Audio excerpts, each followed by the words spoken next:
முடியாதது அநேகம் உண்டு. அநேக வேளைகளிலே வார்த்தைகளை அவர்களால் காப்பாற்ற முடியாமல் போகின்றது. அநேக வேளைகளிலே தங்களுடைய பலத்திற்கு உட்பட்டே அவர்கள் செயல்படுகின்றார்கள். அநேக நாட்களிலே மனிதர்கள் கைவிட்டது உண்டு, விலாசம் இல்லாமல் இருந்தது உண்டு. ஐயோ, அடுத்த வேலை என்ன செய்வோம், எங்கே செல்வோம்,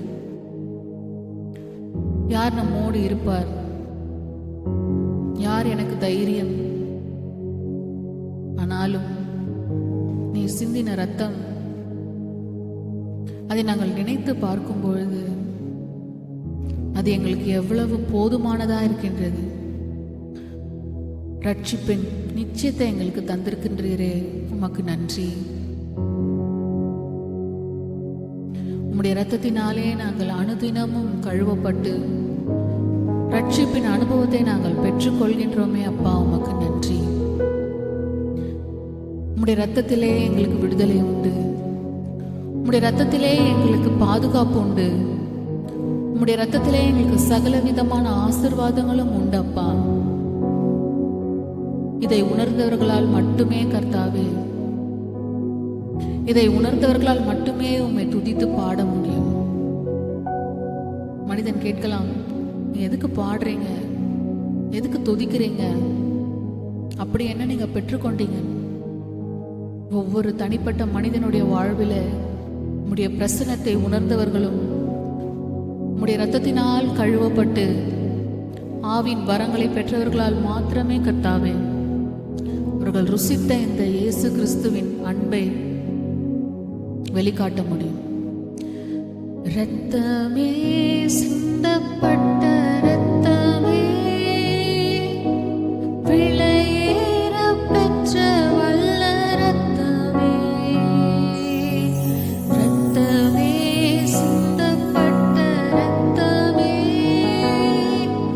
விலையேற பெற்ற வல்ல இரத்தமே,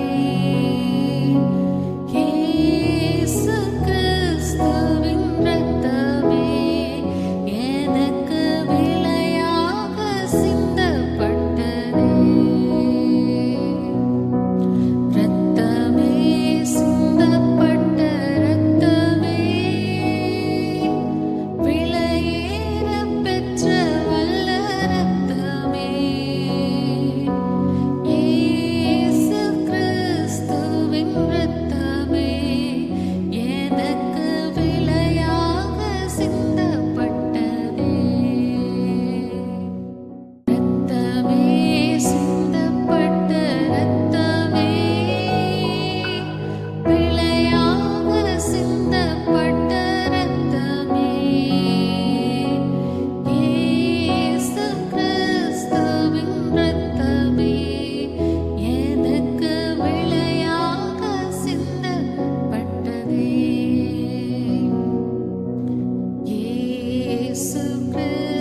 போதுமானதாய் இருந்தது கர்த்தாவே. நான் பாவத்திலே மீண்டும் மீண்டும் மீண்டும் விழுவேன் என்று உமக்கு முன்பே தெரிந்தது. எங்கள் கடன்களை மொத்தமாய் நீர் கட்டி தீர்த்தீரே.